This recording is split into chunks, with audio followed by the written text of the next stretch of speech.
The case is now submitted, and we'll move to the second case set for argument, which is Krzesni versus Wellpinit School District, case number 25-3308.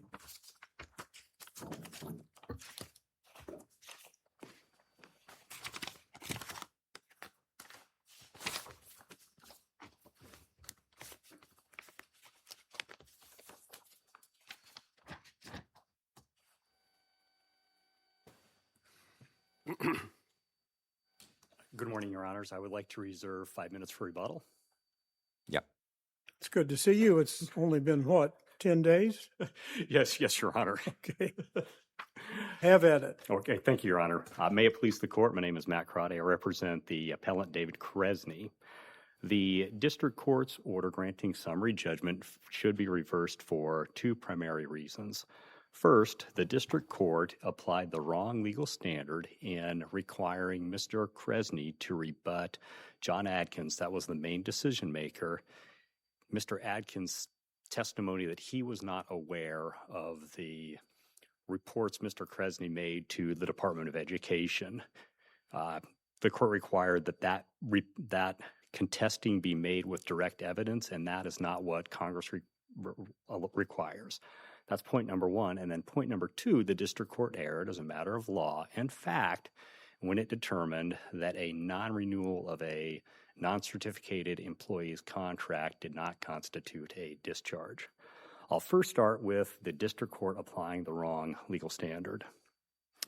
The NDAA, which incorporates 5 U.S.C. 1221E, states in relevant part that a whistleblower like Mr. Krzesni can use circumstantial evidence to prove whether the decision maker was aware of the protected activity. So in this case, the district court erred, and it erred in citing a antitrust case, the TW Electric case, and finding that Mr. Krzesni had to essentially rebut Mr. Adkins's I didn't know testimony with direct testimony, which essentially would have to make Mr. Krzesni, in the room to say, no, that's not the case. And here, numerous examples of Mr. Adkins' knowledge of Mr. Krzesni's protected activity. What protected activity are we talking about here? Because the point in time matters quite a lot.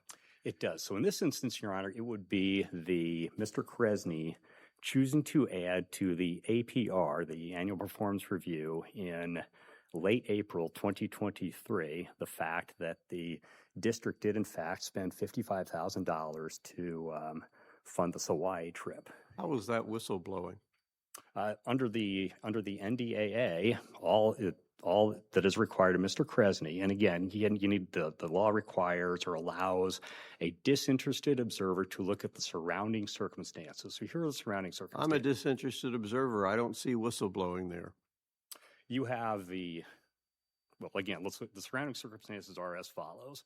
Mr. Krzesni back in March telling Rainey Anderson, the business manager, that be careful, you can't use, the DOE has not allowed us to use federal funds. But he expected approval would eventually come. He didn't say that was going to be verboten.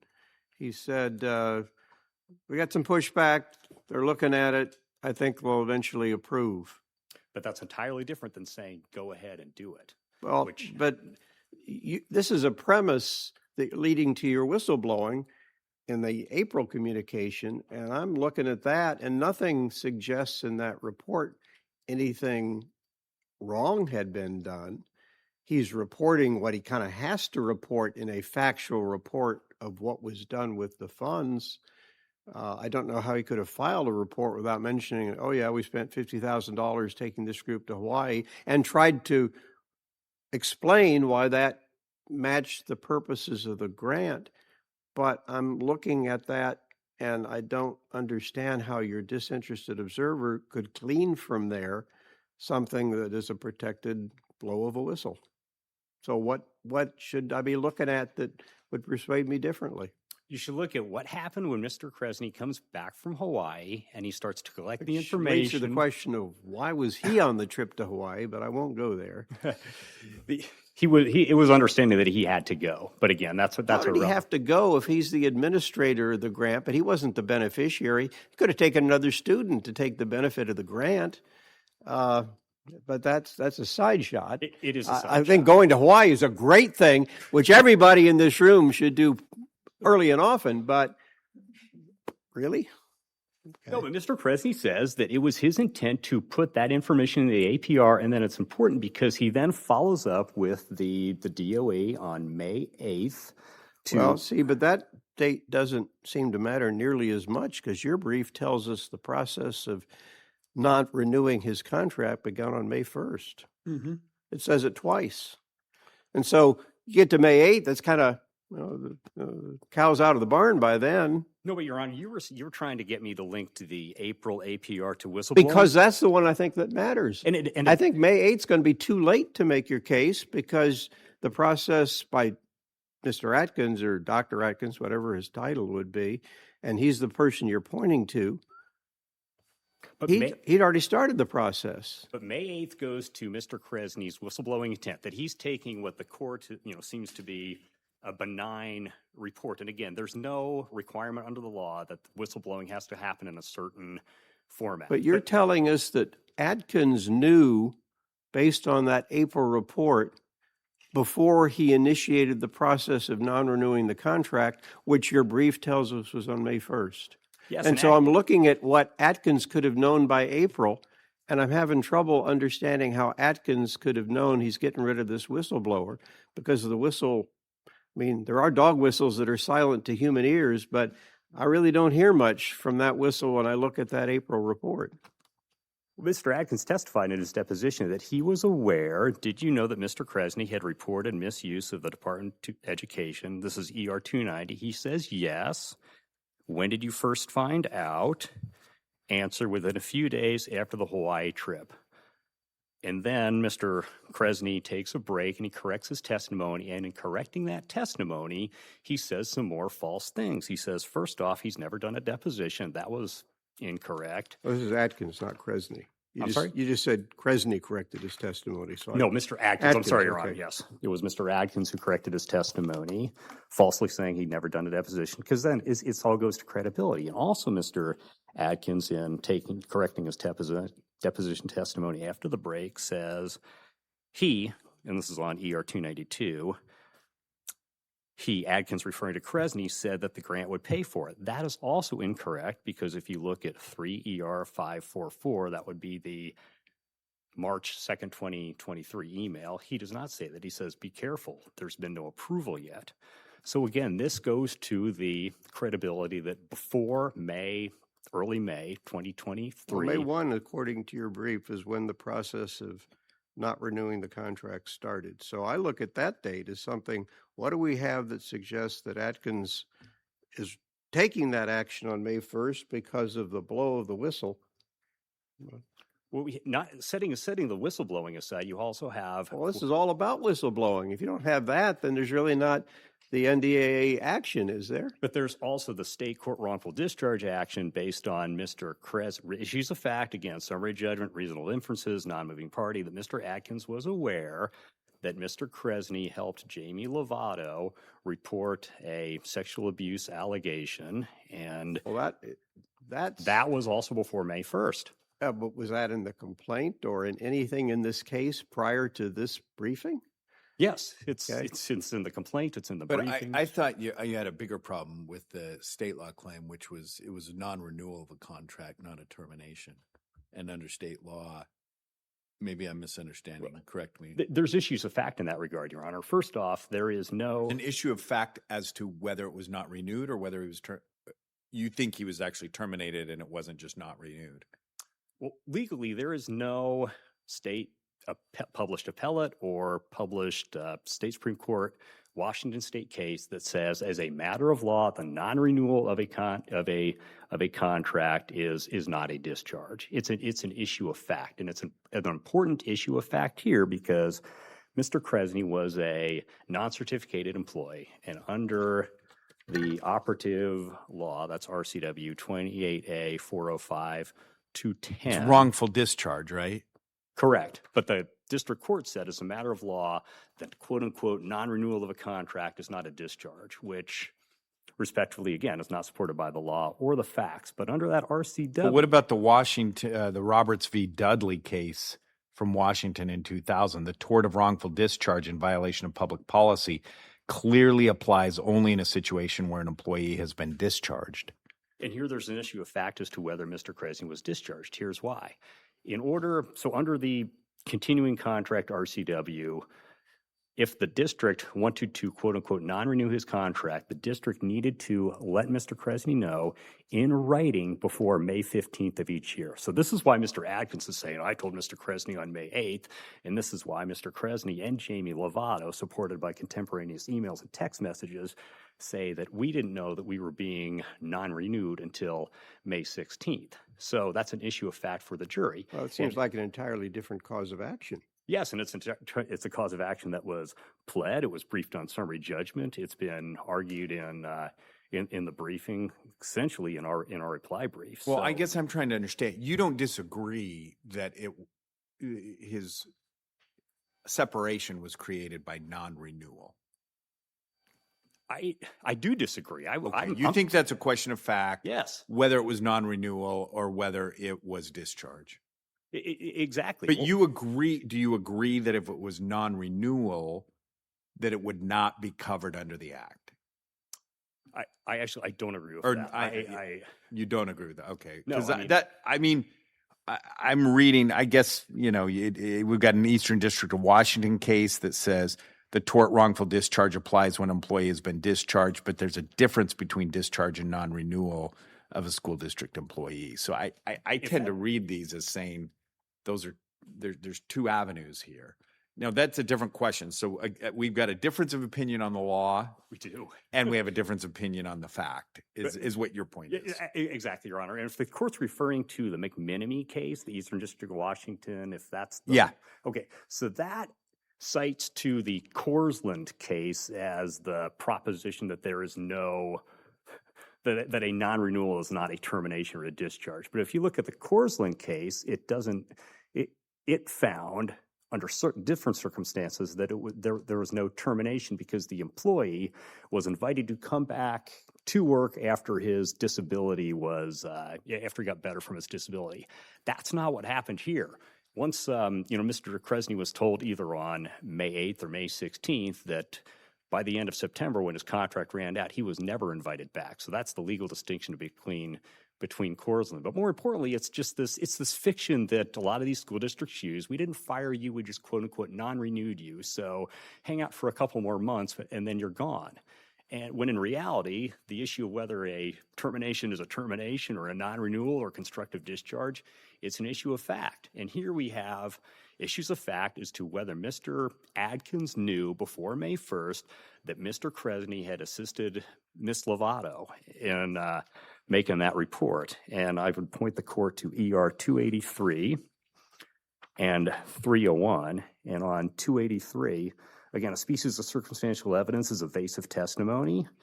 And on 283, Mr. Adkins is asked, did Terry Bartolino, that's the civil rights person that the report was made to, did she tell you that David Krzesni reported the sex abuse to her? He does not answer yes or no. He begins, it came from Jamie Lovato. If David was involved, that's no bearing. He's asked again, and another evasive answer. That would have been between Terry and her. And then if you go to 301, he's asked, this is ER 301, I want to simply know if you were aware that Mr. Krzesni and Ms. Lovato met with Mr. Bartolino on April 23rd or April 24th. He says, I was aware. So again, that's awareness. And then he pauses and says, I was aware of Jamie Lovato. So again, on summary judgment, reasonable inferences, non-moving party, and especially in wrongful discharge, whistleblowing cases, no one's going to get up there and admit to doing it, admit to knowing it. So under both the federal law and state law, courts allow circumstantial evidence to be used. And again, to go back to the APR, in April, I have to again just make the point that there is no requirement under the law that whistleblowing file or follow a specific format. Again, the law requires a disinterested observer. If a he had jury. simply sent a report and said, but somebody else might have figured out from that, that's not going to do it. There has to be some reason to be able to look at that report and treat that as something that the district responded to by thinking that he was blowing the whistle, because otherwise there's no retaliation there. So your effort to say that what he actually said in that report doesn't matter, that falls short for me. There's got to be something in that report that causes the district to retaliate against. And the bare report of the facts, that makes it hard for me to see what the district is allegedly retaliating against. If you look at the May 16th email that the Ms. Bussell sent to the DOE the morning of May 16th, that's before Mr. Krzesni and Mr. Lovato knew that they were being fired. Ms. Bussell says, but well after the process had started to not renew his contract. If Wellpinit School District is to be believed, but Ms. Bussell says, I've looked. You told us that. In your brief, you told us May 1st they started that process. May 1st is an email from Mr. Adkins' secretary to a lawyer send to contracts. But more to the point, though, back to May 16th, in that email, the DOE says, I've looked at the APRs, and I'm determining that you need to pay that money back. So from the DOE's point of view, the Department of Education, that report from the APR was the event that triggered the DOE to get the money back. And again, if you go backwards from April 2023 on around the time when Mr. Krzesni was choosing to put that information in the APR, you have not only Mr. Adkins, whose deposition testimony I just went into, but you have also Miss Anderson, and I'm going to ER 327, where she is asked, when did you first find out that Mr. Krzesni had reported the fund issue about the Hawaii trip to the Department of Ed? And again, the issue is knowledge before early May, when per WSD the termination process starts. She responds, when we did the APR. When was that? I believe mid-April 2023. That's on ER 327. And then if you go on to ER 328, there's another break in the deposition, and Miss Anderson comes back just like her boss and corrects the testimony. So setting aside the language of the report, you have both decision makers aware at or around the time of the APR that Mr. Krzesni was upset that this money had been used and he was going to report it, which he did. And then after that, May 1st, the termination process starts, and you have the DOE itself in that email saying, we've looked at the APR, you got to pay your money back. I'll reserve the remaining time. I think we have another question. I have a couple of questions. My first question is, can a participant in misconduct be a whistleblower? Ever? I think I need to know a lot more facts for that, Your Honor, but if you're saying He took the trip to Hawaii. He knew it had not been authorized. That's the sort of gravamen of the misconduct he was reporting, right? when he took the trip to Hawaii, it was his understanding that federal money was not going to be used to pay for it. So Knew it had not been approved. He expected it might be approved. Ultimately, it was. But when he participated in the trip, he knew it had not been approved. and so since Isn't that the misconduct? the misconduct was Wellpinit School District using federal money to pay for the Hawaii trip when the district hadn't received permission yet.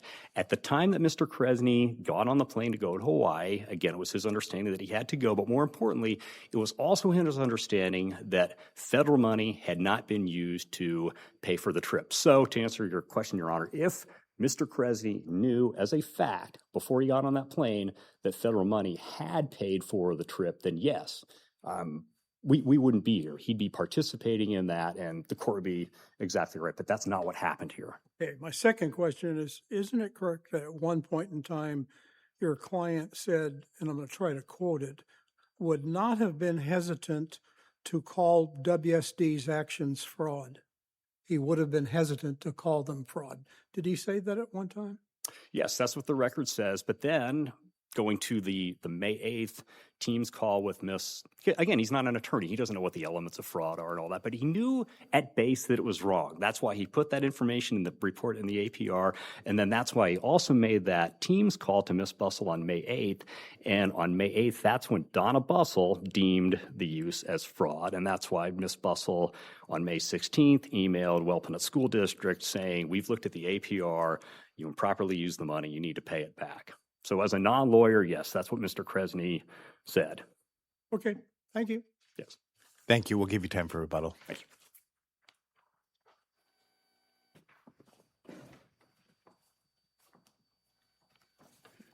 Good morning, Your Honors. Rachel Stanley on behalf of Appellee's Wellpinit School District and Superintendent John Adkins.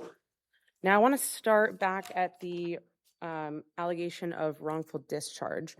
And as we were discussing, Mr. Krzesni was not discharged because he was simply non-renewed of his employment contract. Counsel cited RCW 28A 405210 to say that he had to receive notice prior to May 15th, and because he did not receive notice, there was a question about whether he was discharged. That statute is for certificated employees that have a right to a continuing contract. Mr. Krzesni was employed under a personnel contract with a stated end date of September 30th, 2023.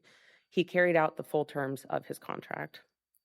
So your point is, it seems like I don't want to overstate it. There's no disagreement that there's not an actual discharge, but he seems to be saying it's a constructive discharge. And your argument is it can't even be a constructive discharge because there's nothing to discharge you from because here's the terms of the employment. And those were concluded. That is correct, Your Honor. Okay. What was he told when he was not renewed? He was told that, starting back in March of 2023, so less than 2 months into the position, he told his supervisor that he was planning to leave the position. In his own words. Not my question. Okay, yes, Your Honor. What was he told when he was told we're not renewing? He was told that he was not a good fit for the position. He failed to work with his coworkers and failed to work collaboratively with the school community and his coworkers. That sounds to me like reasons for a discharge. But he was not legally discharged as he continued to fulfill the entire. If you're strictly standing on the point that this was simply a non-renewal, then what the employer should say is, we're not renewing. Thank you very much for your service. He was told that. Yes, but there was more than that. There was a reason. They gave a reason. Correct? That is correct. And they didn't have to. They did not have to. The problem is that it creates an expectation that absent that he would have been renewed. And that I don't know. I don't read the case.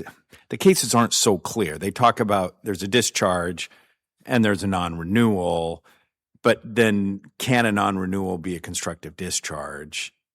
I'm not sure that the cases are so clear as you articulated it that, look, as long as you finish it, we can do it for any reason. What if they said, we would have renewed you, but you're black? Would we really say, that was just a non-renewal? Yeah, and I don't dispute that Mr. Krzesni may have had other causes of action under other statutes. He brought a wrongful discharge claim. Got it. Okay. And moving to the submission of the APR, this was a requirement of the grant. This was something that was submitted by the district. It was certified by a different administrator, Ms. Ewing, at the district. Mr. Krzesni, as the grant director, did hit submit on the grant, but again, it was submitted on behalf of the district. At no point did anyone at the district believe that it would be improper or they should not include the AP or the Hawaii trip in the APR. And absent Mr. Krzesni's inclusion of the trip in the APR, it still would have been included. This can't be a report of whistleblowing that a disinterested observer would have noticed to be evidence of impropriety. Who was the relevant federal official that had the responsibility to okay the use of these funds in this instance? Donna Bussell was the contact at the Department of Education. I'm not sure if she had higher ups that she also had to go And through. to your friend's point that when Krzesni got on the plane, he did or did not know that these funds had been approved. He knew that they were not yet approved, but he believed that they would likely be approved after the trip was completed. Bessel told him that. That was his understanding of what Ms. Bussell told him and what he represented to the school district that the school district relied on. Okay.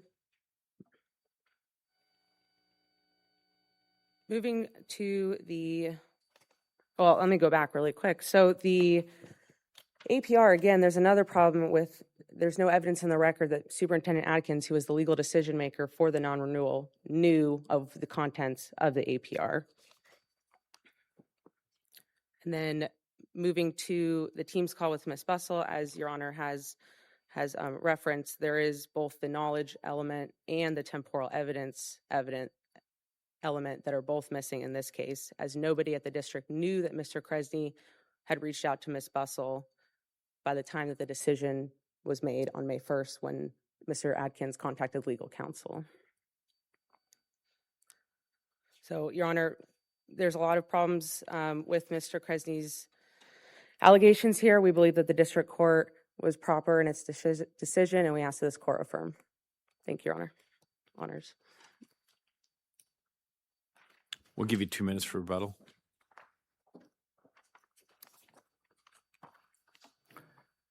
There is evidence in the record that Mr. Adkins and Ms. Anderson knew before May 1st that Mr. Krzesni was intending to go to the Department of Education and report the misuse of funds. That, again, is on ER 327, 328, 290, and 292. The principal signed that, so obviously the school district knew the report that had been made, knew that it included a description of the Hawaii trip. I don't know how it could have failed to have included that because that's what $50,000 had been spent on. So there's no question but that the school district, via the principal at least, knew. But why should that be perceived by the school district or by Superintendent Atkins as whistleblowing? Because How there can was you a make that report without reporting on the Hawaii trip? Set the report aside. This is going to the deposition testimony that both Adkins and Anderson knew in April that Mr. Krzesni was going to make a report of some sort to the DOE. That is whistleblowing because And that report was signed by the principal, so plainly the school knew about the report. But why should that report be perceived as blowing a whistle? Because it alerted the government to the fact that the money was spent on the Hawaii trip when the government, Ms. Bussell, said as of March that it hadn't been approved yet. And Ms. Bussell, again, May 16th, emails the district saying, I've looked at the APR, you need to pay the money back. But more importantly, going back to what Adkins and Anderson knew and testified to before changing their testimony after breaks, they knew that Mr. Krzesni was going to make a report of some sort. They didn't know the format that it was going to be in. They just knew that he was going to make a report. Was that his option? Didn't he have to make a report as the administrator of the grant? And that can't come as a surprise given that the principal signed it. So I'm still not drawing the inference that I think you need to draw, which is that they would retaliate against him making the report that the principal knew he had made. He had to make a report. The issue is what the report contained. And he could have made a report in good faith that omitted the fact that this trip expended a big chunk of the grant. This report justified it under the terms of the grant? He conceivably could have done that to keep his job. Some people probably would have. He did not. He did the right thing. He reported it, and then he felt still conflicted about it, contacted the DOE. They had a call on May 8th. And then on May 9th, this is important too. This goes to, on May 9th, you have Mr. Adkins or Miss Anderson emailing the DOE saying, Mr. Adkins wants to talk to you. We asked Mr. Adkins and both of them in deposition, why did you send this? And they gave more evasive answers. That just goes to the point that the district knew that Mr. Krzesni was concerned about this misuse, that he reported this misuse, and the district, the day after this team's call, trying to get out in front of it to save from having to pay the money back. So we submit that there are lots of issues of fact here. It's for a jury to figure out whether Mr. Krzesni's repeated objections to the use of the money was a contributing factor. And if you look at the clear and convincing evidence that the district court didn't apply here, that would only exist if there was an email, say, between Mr. Adkins and Ms. Anderson before the APR saying that we are going to terminate, non-renew whatever Mr. Krzesni's employment, and that doesn't exist here. There's no clear and convincing evidence to rebut the circumstantial evidence that reports were made and retaliation and discharge occurred. Thank you very much. Thank you to both counsel for your arguments in the case. The case is now submitted, and that concludes our arguments for the day.